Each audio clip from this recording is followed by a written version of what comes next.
Tajb, oħtna dal-għodu ratilna pass importantissimu fejn l-Apostlu Pawlu ġiel lill-Knisja biex tħares lura lill-passat, lejn missirijietna jsejħilhom, il-ġrajja tal-lut antiki fl-Eġittu u jgħidilhom x'nistgħu nitgħallmu.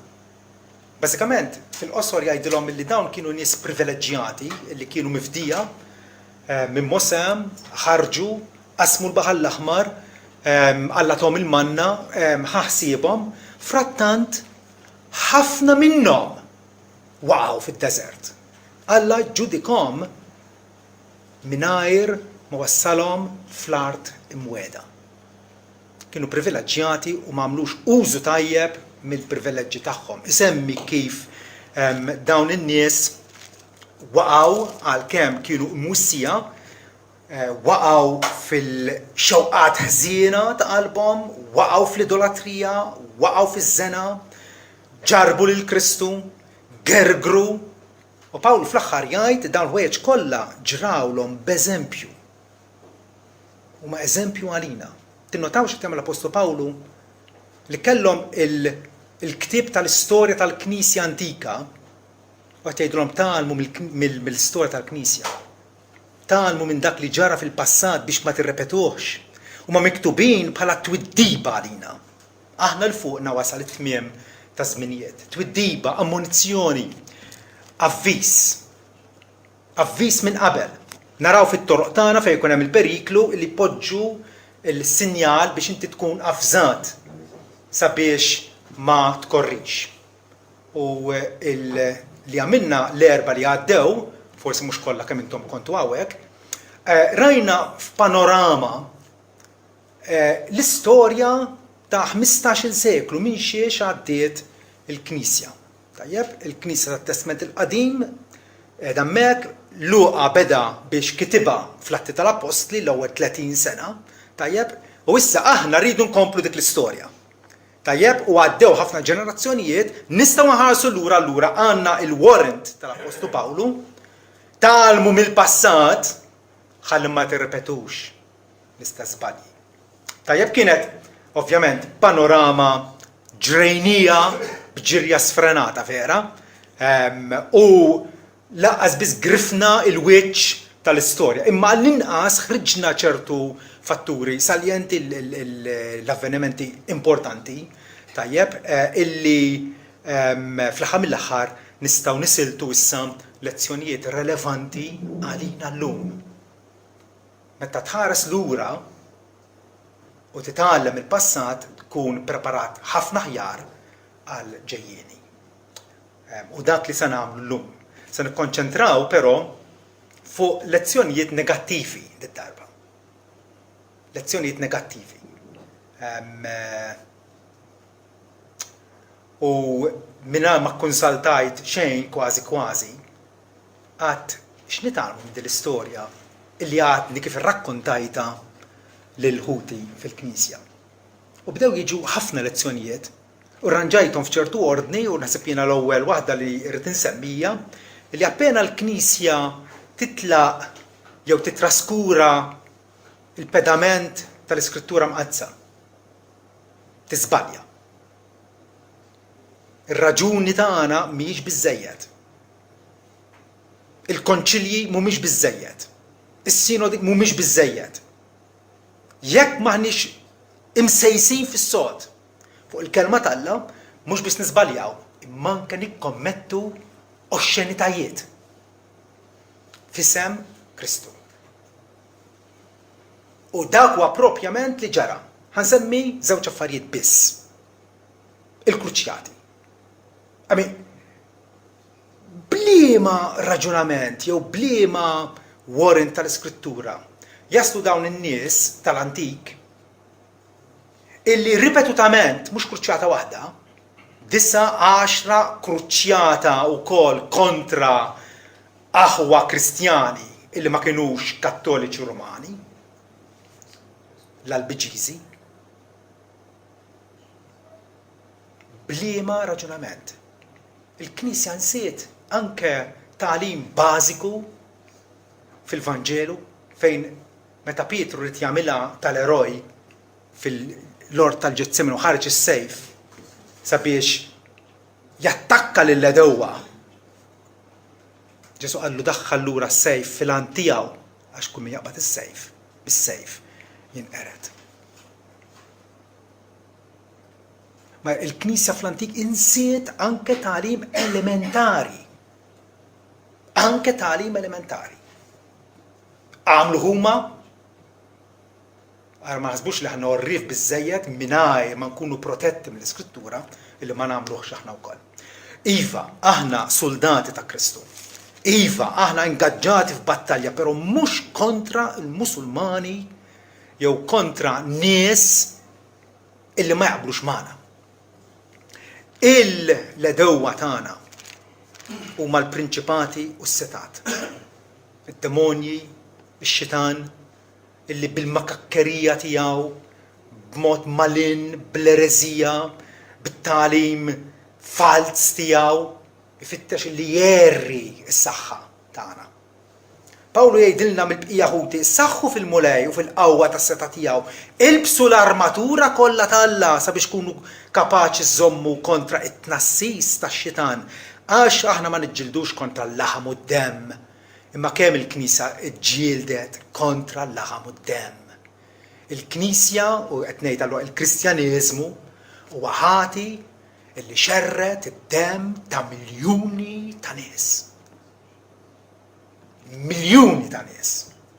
Mesna nistħu. Ara ma tajtx ma jminx Kattoliku. Dawn huma nies li bħalna appellaw u klejmjaw lil Kristu bħala s-Salvatur tagħhom. Però kienu nies li nsew l-Iskrittura ara xi ġralhom. Ejjew ma nagħmlux l-istess. Xi ħaġa oħra meta tibda tinsa l-Iskrittura, kif żviluppa l-papat, il-papacy, kif żviluppa. Kif kollok tagħmel espertejt xi ħadd li m'għandux idejat, qatt ma sema bil-Kristjaneżmu, qatt ma sema bil-Bibbja.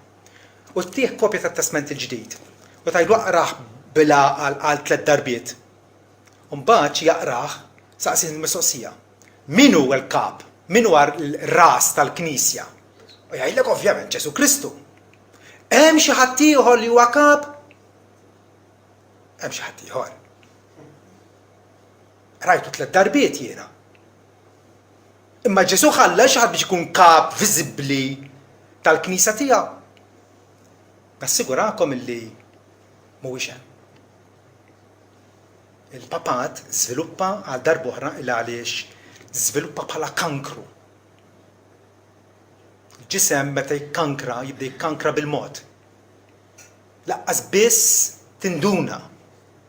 Jekk nieħdu xi ħadd lebrus ukoll, tajjeb meħud bil-virus tal-lebra, però ma jindunax għall-ewwel. U l-lebra tibda tikollu minn ġewwa sakemm imbagħad fl-aħħar mill-aħħar il-ġisem jitħassar.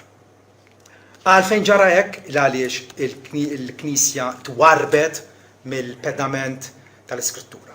Id-drawwa, din lezzjoni oħra, id-drawwa appena tkun stabbilita mbagħad kapaċi tibqa' minkejja li tkun sfaċċatament kontra l-Iskrittura.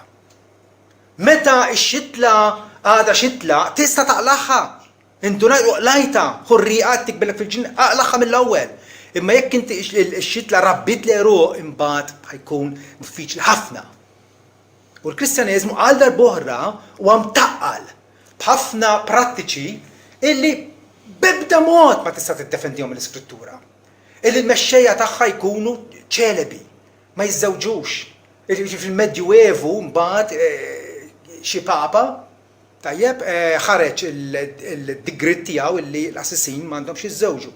X'ġara qed joħodha kontra l-Iskrittura. Pawlu jgħid li l-Presbiteru l-ewwel ħaġa għandu jkun raġel ta' mara waħda. Raġel ta' mara waħda. Għaliex għax Alla jaf il-raġel għandu l-bżonnijiet u l-ġibdiet sessuali tiegħu għandu l-iżwieġ Alla ħalqu għall-ġid tagħna. U allura x'ġara meta ċaħduhom mill-żwieġ leġittimu il-konkubinaġġ tal-qassisin, il-pedofilja illi għadna nisemgħu biha sal-lum, l-iskandlu l-kbir, vera? U da kollu minħabba illi id-drawwa ħażina ma naqqejtiex mill-bidu.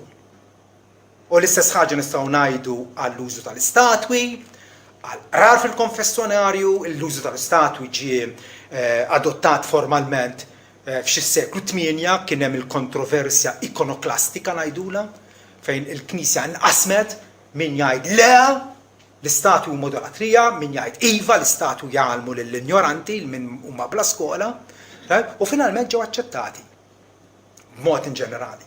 Il-qrar fil-konfessjonarju l-istess ħaġa. Meta beda? Għas nafu kif beda u ġie stabbilit. Il-katekizmu tal-Knisja Kattolika jgħidlek li fis-7 seklu ġie aktar jixbaħ l-qrar kif huwa prattikat illum fil-Knisja Kattolika. Imma beda bil-mod. Ħadd m'għanduna li din hija prattika li m'hemmx ma tistax iddefendiha mill-Iskrittura. Hemm periklu ieħor illi nistgħu nitgħalmu mill-istorja tal-Knisja. Periklu kontinwu illi naċċettaw Kristu ieħor, Vanġelu ieħor, Spiritu ieħor. Pawlu fżana fuq hekk. Pawlu wissiena għalinna li jiena nibża għalikom. Illi bħalma il-serb qarraq beva bil-ħażen tiegħu, hekk ukoll imħuħkom u d-devozzjoni tagħkom ikunu mħassra. Ma tibqgħux devoti lejn Kristu.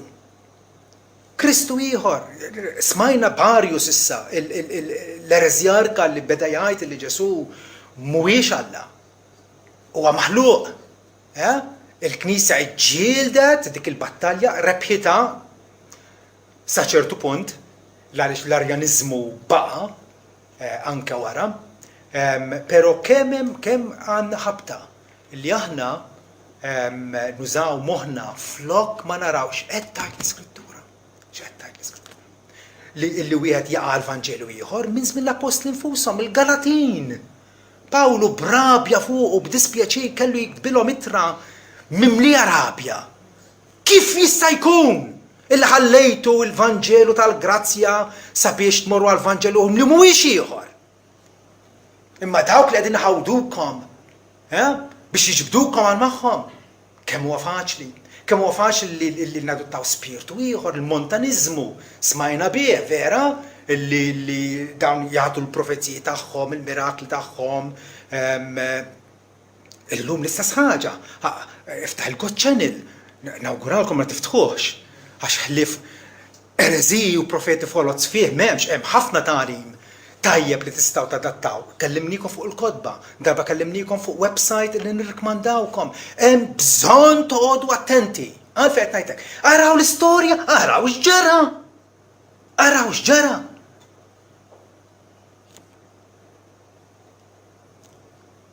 Però jekk tiftaħ il-televiżjon x'tara bħala Kristjaneżmu, nies jaqgħu mal-art, jissabtu mal-art, joħorġu rraw minn ħalqhom, jitru, dak huwa spiritu ieħor. Ċertament mhuwiex l-Ispiritu Santu. Illi huwa l-Ispiritu tal-verità.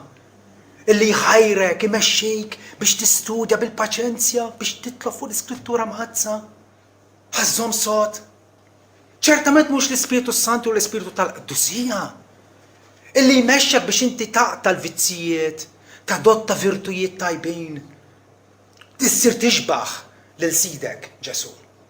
Dawn l-affarijiet għadna nbagħtu minnhom sal-lum għaliex in-nies għandhom din ix-xeħta, din il-kilba fihom illi jisimgħu minn kollox, jaċċetta minn kollox, ħlief il-kelma t'Alla. Ħlief il-kelma awtorevoli t'Alla. Pawlu l-Timotju propjament qabel ma miet qallu x'għandar il-kelma, isħaq f'waqtu, barra minn waqtu. Ġifieri anke jekk ma jisimgħux in-nies, kompli x'għandar il-kelma. Anke jekk il-kongrazz tkun ta' nofsu żanis, x'għandar il-kelma. Ma għandna ebda mandat ieħor. Illi nkunu l-buffi tad-dinja biex nagħmlu tratteniment lid-dinja. Xogħolna hu illi nitimgħu ruħna bil-kelma ta' Alla, x'għandar il-kelma, ċanfar, wissi, bis-sabar kollu t-tagħlim għax ħadd jiġi żmien illi n-nies ma jkunux jaħmlu t-tagħlim it-tajjeb. Smajtuha? Imma skont ix-xewqat ħżiena tagħhom u b'widnihom jikluhom.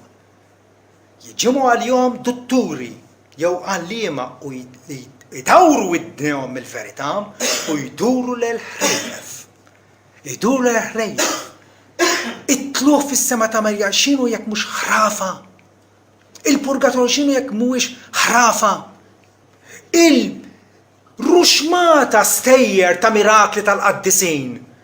Għami patrieti tiru, isqof qed jiekol da' serduq u s-serduq jiġma l-rix u jtir, miraklu kbir.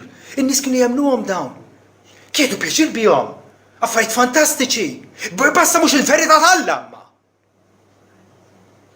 Illi titkellem dwar id-dnub, dwar il-kastik għad-dnub, dwar l-infern, dwar il-ġudizzju, dwar l-imħabba tal-Alla, illi Alla provda wkoll tpattija għad-dnub, u Alla jeħtieġ tindem id-dnub. Nies ma jidux jismhom dal-affarijiet.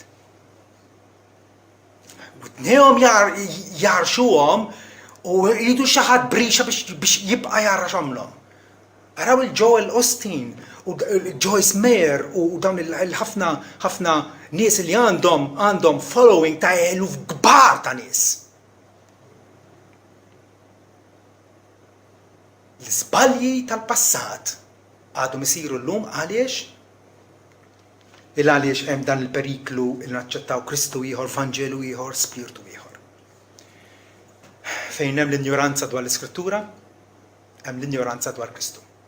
Għala Ġilormu li traduċa il-Bibja għal-Latin fis-seklu 5, fejn hemm l-injoranza dwar l-Iskrittura, hemm l-injoranza dwar Kristu. U nasab għalhekk ried u ħada fideh biex jittraduċi l-Bibja kollha jagħti traduzzjoni aħjar bil-Latin milli diġà kien hemm ukoll bil-Latin.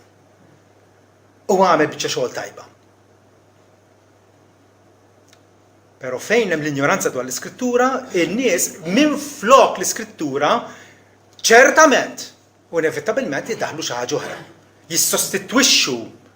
Jissostitwixxu s-siwi tal-verità b'reliġjożità fierħa.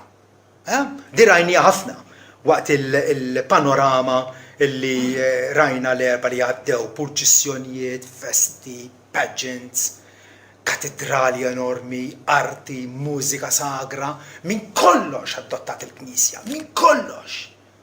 Biex tita sabiħa, grandjuża, vera?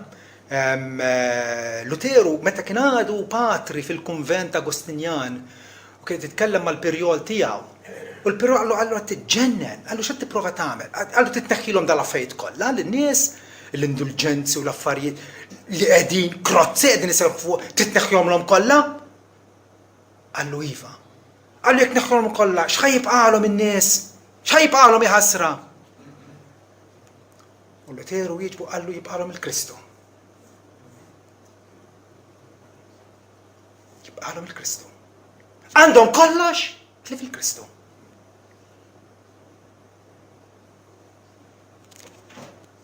Xi ħaġa li kienu fil-periklu li għamluha anke il-Knisja f'Kolossi fi żmien l-Apostli. U Pawlu jikbilhom u jgħidilhom jien qed nikbilkom biex qalbkom titfarraġ ma' qudiem flimkien fl-imħabba. Fil-għana kollu tal-konvinzjoni sieħa tad-den, tarfu l-misterju tal-Alla u tal-missier ta' Kristu li fih, fi Kristu fih jinsabu moħbija t-teżori kollha tal-erf u tat-tarif. Jiena hawnhekk smajt biżżejjed nista' nagħlaq u immur id-dar. Fi Kristu hemm moħbija t-teżori kollha tal-erf. Trid toġob il-Alla fi Kristu. Trid tkun tafu permezz ta' Kristu. U dana qed ngħidulkom biex ħadd ma jqarraq bikom bi kliem li jiġbidkom għal miegħu. Vera? It-twissija. Bżonn tisimgħuh. Kompli jgħidilhom mela bħal marċivejtu lil Kristu Ġesu, hekk għejxu fih, beruqkom fih, mibnin fuqu, imwettqin fil-fidi bħalma kontu malmin u mimlijin bratt il-ħajr. Araw li ħadd ma jħassarkom b'filosofija u b'qer fieraħ. Smajna dwar l-iskolastiċi, il-kontroversi u l-ġlied bejnietom u diskussjonijiet fuq ħmerijiet. Imma l-affarijiet essenzjali tal-fidi insewhom u ma kinux jafuhom. Ma kinux jafuhom. Neħħi l-Kristu. Pawlu jgħid illi differenzi fil-Knisja m'hemmx, il-koll aħwa u Kristu huwa kollox u f'kollox. Kolossin 3 vers 11, Kristu hu kollox u f'kollox. Fejn m'hemmx Kristu m'hemmx ħajja. Fejn m'hemmx Kristu m'hemmx salvazzjoni. Lezzjoni oħra. U araw tifmux bħali. Aktar mal-Knisja żżid fl-isplendur, fir-rikkezzi, fil-lussu, fiċ-ċeremonjal, fir-ritwali tagħha. Inqas issir spiritwali. Aktar ma tola materjalment, tiftaqar spiritwalment. Titlef ruħha, letteralment, titlef ruħha. Il-Knisja kienet aktar tixbaħ imperu, il-Papa kellu l-armata tiegħu, Ġulju t-tieni joħroġ għall-gwerra fuq iż-żiemel bħala ġeneral tal-armata tiegħu, l-armata tal-Knisja. Tikka wara Luteru da. Tikka wara.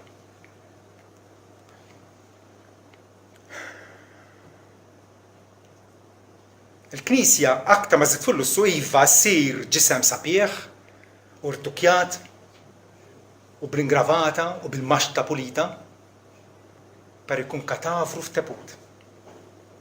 Sabiħ biex taraħ bil-ħajja. Twissija oħra mill-Knisja, mill-istorja tal-Knisja. L-Knisja illi rajnija, forsi di ma tammejniex, il-fissazzjoni li kienet fil-Medjuevu li jibnu katedrali kbar, għamilu kappella. Katedrali kbar. Wara li jimbena ta' Kolonja, mbagħad Reims, belt oħra fil-Ġermanja, b'kompetizzjoni għal Kolon tibni katedrali jerġa' ikbar. Imma mbagħad f'Sevilla jerġa' jinbena katedrali jerġa' ikbar. Għaliex ma rridux il-Ġermaniżi aħna Spanjoli li jkollhom l-ikbar katedral tad-dinja. U allura naraw Reims, Seville, Chartres, Notre Dame, id-Duomo ta' Milan, kollha mbnew b'kompetizzjoni għal xulxin għaliex għax Alla jammar fl-isplendur. Dik kienet mentalità mhux ta' ġenerazzjoni waħda l-aħwa. Mentalità stabbilita għal sekli twal ta' żmien. Sallum il-ġurnata. F'Barcellona qed jinbena katedral majestus mill-isbaħ. Ilu jinbena mit-sena. U għadu mhux lest. Dak l-ispirtu għadu magħna. Il-Papa ma jistax ma tħajjarx minn din il-fatt li kellu il-Knisja ta' San Pietru ma kienet żgħira u jisir tibnu waħed kbar, ħareġ indulġenzi. Għall-isplendur nagħmlu kollox. Tkun ħasra jekk naqgħu għal dawn it-tip ta' trappoli. Twissi oħra mill-iswa tal-Knisja, meta hemm taqida, meta hemm żwieġ bejn statu Knisja, politika u Knisja, joqorbu flimkien biex naħdmu flimkien, biex nimxu flimkien, nirranġaw id-dinja, neliminaw il-faqar, nedukaw in-nies meta qed taħdem mal-gvern alla l-gvern taħ xogħlu. U nitolbu għalih biex bliġijiet tajba jmexxi tajjeb, ġustizzja. Però l-Knisja ma tistax titħallat mal-gvern. Imma hekk għamlet fi żmien Kostantinu, minn Kostantinu l-qudiem hekk għamlet. U x'ġara?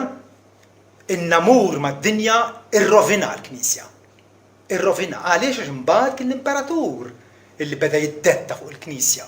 L-imperatur li seta ma kien Kristjan xejn, ġabu jgħidilna illi ma tafux illi jekk intom issiru ħbieb mad-dinja tkunu sirtu edewa tal-Alla.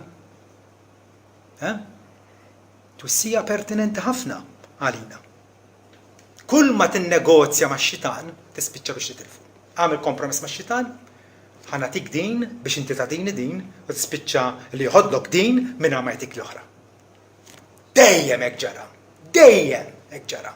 Meta l-Knisja nnamrat mad-dinja, meta l-Knisja iżżewġet mal-Istat, tajjeb rajna l-Holy Roman Empire. Minn Karlu Manju l-qudiem, mis-seklu 9 l-qudiem. Il-Papa qed jinkurunah bħala l-imperatur. Allura qegħdin naħdmu flimkien. Le.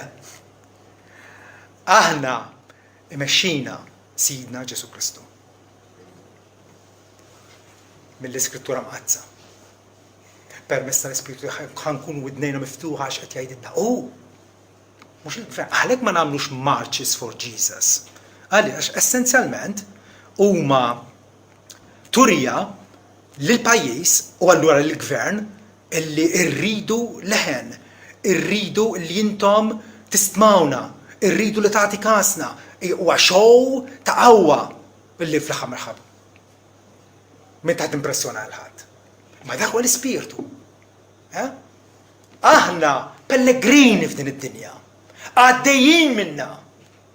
Għawek m'għandniex belt li tibqa' imma qegħdin fitxu waħda li għad trid tiġi li l-bennej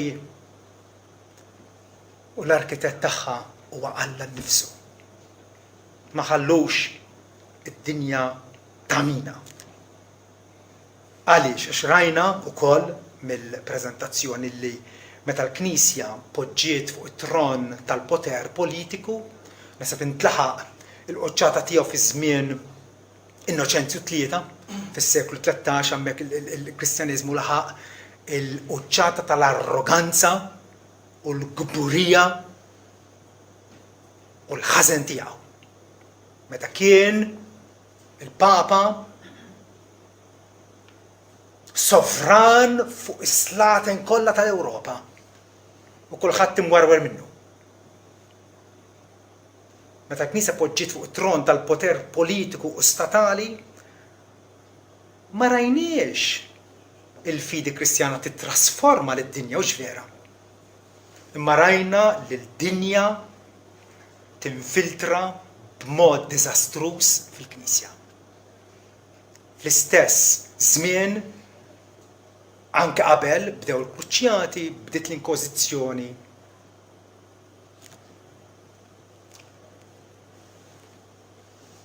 Hawnhekk għandna tagħlim oħra. Kemm huwa faċli għal mexxejja spiritwali, għal dawk li huma f'pożizzjoni ta' awtorità fil-Knisja biex jgħalmu u jmexxu li jabbużaw mill-awtorità tagħhom. Jabbużaw mill-awtorità tagħhom. L-għerq tal-gburija qiegħed f'kulħadd. U rridu mmewtuh kuljum. L-abbuż tal-poter beda Ġwanni semmi l-wieħed Diotrofe illi qal ma jilqanix, ma rridux l-Apostlu Pawlu. Min sama bida, min kien? Bniedem li sar arroganti, imtela bih innifsu, ħaseb li xi ħaġa. L-Apostlu Ġwanni ma rrid jilqa' fil-Knisja. Rrid jagħmel l-imperu ċkejken tiegħu. U dak l-ispirtu baqa' jiżdied u jikber matul is-sekli. Ġesu wkoll wissa lill-Apostli. L-Apostli kemm il-darba ġġieldu bejniethom ħajkun l-akbar. Timmaġinaw? Għamil Ġesu ħajħallina, ma ħajkun l-akbar. Ġesu x'ħanfarhom. Mark 10 vers 42, Ġesu sejħilhom lejħu għalilhom intom tafu li dawk li huma miżmumin bħala l-ħakkiema tal-ġentili, jiġifieri tal-pagani, jaħkmuhom, jiddominaw fuqhom, jaqsuhom, jisfruttawhom. U l-kbarat tagħhom għandhom jiet fuqhom iżda fostkom m'għandux ikun hekk. M'għandux ikun hekk. Ma jfissirx li ma sarx hekk għax hemm id-diżubbidjenza. Fostkom għandux ikun hekk, imma kull min irid ikun kbir fostkom ikun il-qaddej tagħkom. Imma l-ironija hi illi dak illi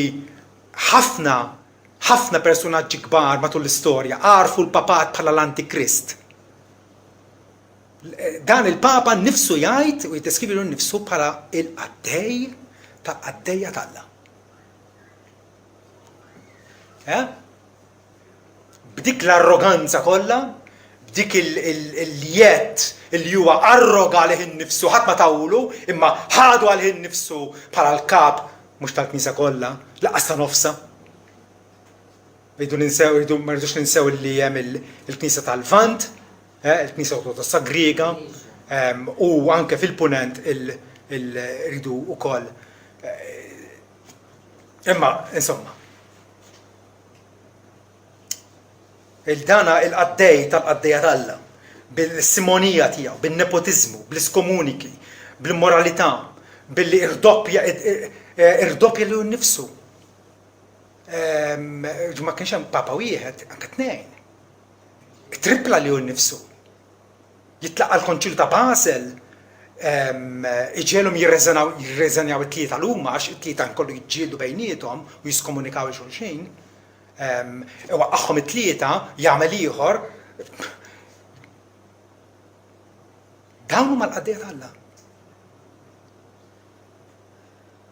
Ġesu tagħna fl-istess diskors għalhom għax ukoll bin il-bniedem ma ġiex biex jkun moqdi, ma biex jaqdi.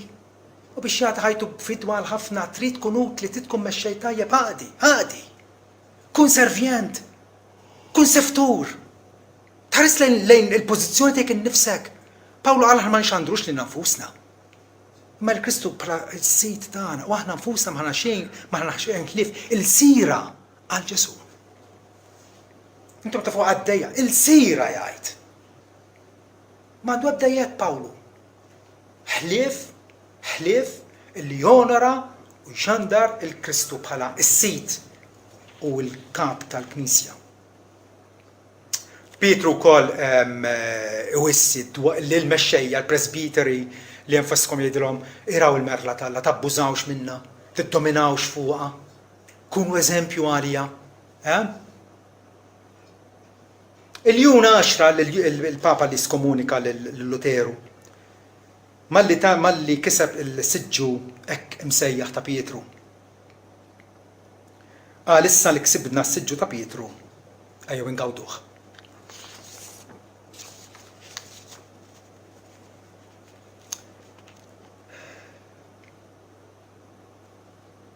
Twissi oħra mill-iswa tal-Knisja. Semmejna ħafna personaġġi kbar, vera? Anselmu, Wistin, ħafna personaġġi kbar li nafu dwarhom għax ħallew ħafna kitbiet, nies komuni bħalna, ħadd ma jaf x'sar minnhom, kienu jeżistu, Alla salvhom bil-fedeltà u l-mħabba kbira tiegħu, dak ma jissemmewx. Anonimi. Per personaġġi kbar illi allura huma influenti, tajjeb, dawk mietu. Kollha mietu. Però l-iżbalji illi għalmu baqgħu ħajjin. X'waħda din? Wistin ma għallimx dottrina tajba iva. Għallem xi affarijiet ħżiena iva. Pereżempju, il-Magħmudija tat-Trabi, sa żmienu anke ommu ma kienitx għamditu. Avolja kienet nisranija. Ma kienx il-prattika li għamdu Trabi. Però hu nnifsu fil-ġlieda tiegħu kontra l-Peleġjani sa ħafna fuq il-Magħmudija tat-Trabi. Ħallija bil-miktub u tafu Wistin ta' Ippona x'influenza tremenda kellu fuq il-Knisja, tremenda. Għada sal-lum. Il-Magħmudija tat-Trabi għada tiġi prattikata. Għaliex? Sant Wistin għallima. Sant Wistin għallima, wieħed mid-dutturi kbar tal-Knisja. L-istess ħaġa għamel Atanasju li ġielet kontra il-Jehovah Witnesses ta' żmienu biex niftehmu. Ġielet. U ġiet biqlubija. Frattant kitab ktieb il-ħajja ta' Antonju li kien eremita, illi sar bestseller fi żmienu, għal ħafna snin baqa' bestseller. Fejn f'dan il-ktieb Atanasju rrikmanda ħafna il-ħajja axxetika. Illi inti ma tuħsib il-ġismek, ma tuħsib li nifsek, titakkes b'saw esaġerat, bifġili tmur tgħix fid-deżert isek bima. U dan Antonju hekkam u Atanasju rrikmanda din it-tip ta' ħajja bħala l-ideal tal-ħajja Kristjana. Għadu magħna dak l-iżball u żgur li għadu magħna dak l-iżball ta' dawn in-nies kbar illi għalmu dan l-iżbalji. Ħajkolli naġġel. Għandna ħabta bħala umani illi wkoll infittxu uniformità aktarx milli unità spiritwali. L-uniformità tal-Medjuevu li bdiet minn kmieni. Kulħadd irid ikun hekk u jilbes hekk. U da li jgħod f'Ruma, jgħod ukoll għal Milan, jgħod ukoll għal Kartaġi, jgħod għal kullu mkien. Dik l-uniformità bla sens. Meta niffissaw fuq organizzazzjoni riġida, tajjeb aktarx milli ngawdu l-organizmu ħaj li huwa l-Knisja. L-Knisja hija organizmu. Membri diversi, Pawlu jisħaq fuqha, diversi, għana differenti minn xulxin. differenti fl-intelligenza, differenti fid-doni, differenti fl-sfond soċjali. U frattant nistgħu nikkontribwixxu il-kol kemm aħna għall-organizmu li huwa l-Knisja, il-ġisem ta' Kristu. Dan intesa'. Għalhom il-Knisja kienet u għad tasallum x'inhi l-Knisja, il-Papa bil-ġerarkija tisma' lilhom issieħeb magħhom u inti fil-Knisja b'mod awtomatiku. Żball ieħor illi għamlet il-Knisja matul is-sekli meta użat dixxilpina esaġerata, dixxilpina li mhijiex biblika, li laħqet ovvjament l-ar tagħha fl-Inkwiżizzjoni. Ħanfakkarkom l-Inkwiżizzjoni sed minn Napoleon 200 sena ilu kienet għadha f'Malta. L-Inkwiżizzjoni bdiet mill-Medjuevu. L-Inkwiżizzjoni Rumana, minna l-Inkwiżizzjoni Spanjola, tajjeb bit-torturi, bil-akkużi folot, bil-ħabsijiet, bil-konfiska tal-proprjetà, bil-arukażijiet kollha immaġinabbli li wieħed jista' jimmaġina. Dik id-dixxilpina esaġerata minflok persważjoni bl-imħabba. Kif tgħidilna l-Bibja li għandna nirbħuhom in-nies bil-persważjoni, illi jiena iva nargumenta miegħek, iva niddibatti miegħek, iva nirraġuna miegħek, u nappellalek, u nimploralek biex iva ilqa' rikonċiljazzjoni. Imma jekk inti ma tifhimx bħali, minix ħanaqbek minn għonqok u nwadbek fil-ħabs. Jew għar naħarqek f'nofsa pjazza. Kif ġara fil-Birgu. Gesualdo, Ministru Luteran li għallem il-Vanġelu f'Malta, u spiċċa maħruq mill-isqof Kubelles. Dal-fejn ġraw f'pajjiżna. Dik id-dixxilpina esaġerata, kattiva, rridu nitgħallmu illi il-bniedem tikkonvertih mhux billi ġġielu, mhux billi tisfurzah, mhux billi tbeżżaw, mhux billi tgħeddu, u inqas billi toqtlu. Imma tirbħu bil-imħabba, bil-paċenzja, bit-talb. Apparentament il-Knisja da kollu insietu u lanqas ma rridu ninsewh aħna wkoll. Talima oħra nieħdu mill-istorja tal-Knisja. Meta l-Knisja aċċettata mid-dinja. Mhux ili tfittex li tinħabb mad-dinja, ma meta d-dinja tfittex lilha. Kostantinu hekk għamel. Mill-qudiem il-Kristjaniżmu huwa religio leċita. Huwa reliġjon tal-Istat. Reliġjon aċċettata. Kostantinu sponsorja l-Knisja. F'ċertu affarijiet tajjeb, pereżempju abbat li jsiru 50 kopja tal-Bibja, tajjeb u dakinhar biex tagħmel kopja tal-Bibja ċivwole, sabiex jitqasmu fil-Knies prinċipali tal-Ewropa. Tajjeb. Kemm għamel ħażin. Meta l-Knisja hija aċċettata mid-dinja, meta suppost qatt ma tkun aċċettata mid-dinja, Ġesu qal id-dinja tobgħodkom. Id-dinja badet lili qabel ma badet lilkom. Tistaġux b'dan. Meta d-dinja tfittixna biex tinħabb magħna, hemm xi ħaġa ħażin. Ġesu qal id-dinja tobodni għax jien nixed kontra tagħha li l-mejl tagħha ħażina. Id-dinja ma tistax tħobbna. Id-dinja ma taħmilniex anke meta tgħidilna ejjew nieħdu bidejn xulxin għax fl-aħħar mill jiena naf li l-lupu jeżisti u il-fox jeżisti. Id-dinja, il-Knisja hija frustiera f'din id-dinja, hija xewka f'dara. Għax id-dinja tittgħix ħażin, id-dinja tittaqdi l-passjonijiet tagħha u aħna qegħdin inwissu lid-dinja li hemm ġudizzju. Li Allu għaddis u se jitlob kont minn kull wieħed u waħda minna. Però hemm triq ta' ħelsien li Alla nnifsu provda. Meta l-Knisja hija aċċettata mid-dinja, x'jiġri? Il-komunjoni tal-fidili tintilef. Ma tistax tissib, ma tafx min huma ħutek, għax kulħadd huwa Kristjan, kulħadd huwa Nisrani. Però insara li fottu fin-negozju, insara li huma immorali, insara li jisirqu l-ħadd ieħor, li jafġu fuq ħadd ieħor. Hekk tispiċċa, hekk spiċċat il-Knisja. Daħħal punt. Mhijiex storja feliċi x'vera.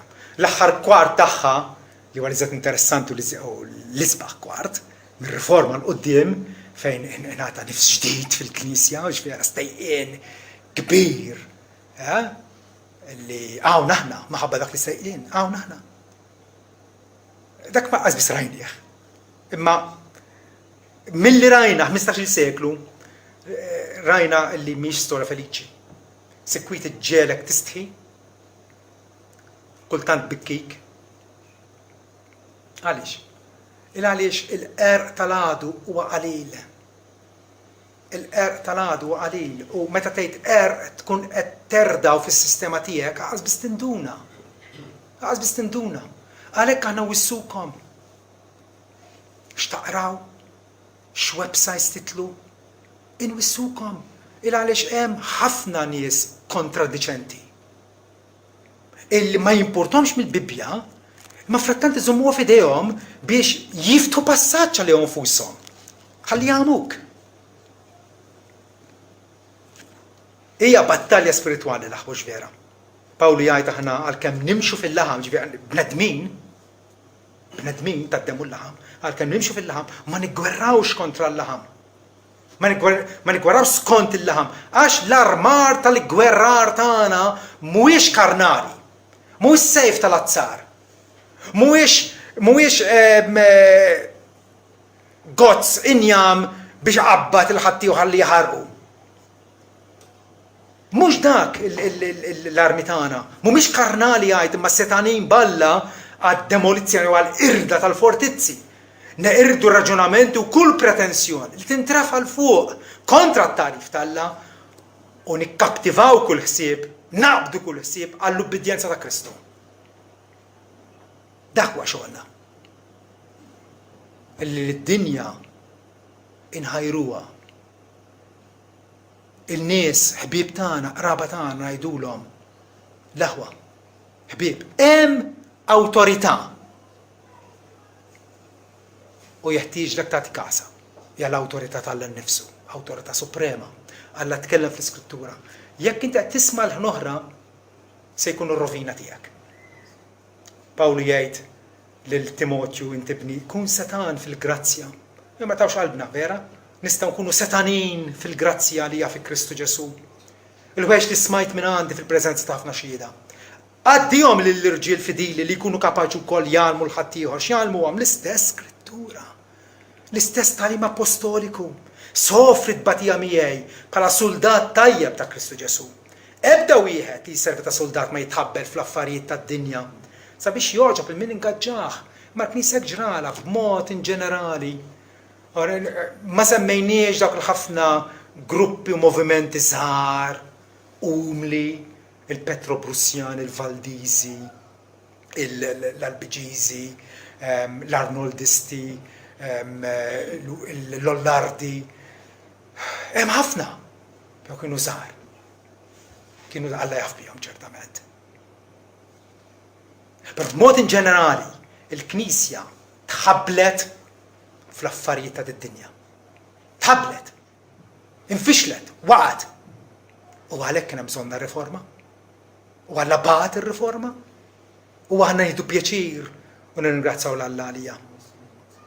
Bħalla Apostolu Pawlu aħna rridu noġbu lil dak li jingaġġana fis-servizzi, battalja spiritwali. Jalla niġġilduha b'suċċess hekk kif aħna ħarsu lura sabiex ma nirrepetux l-iżbalji tagħha.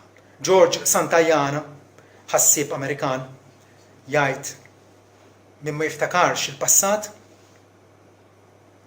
huwa ddestinat biex jirrepetih.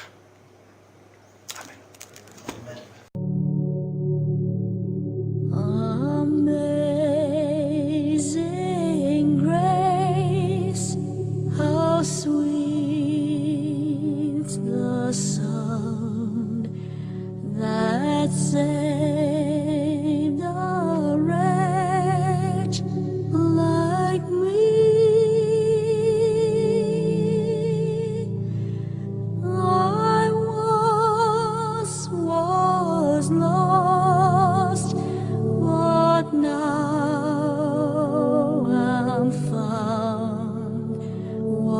blind, but now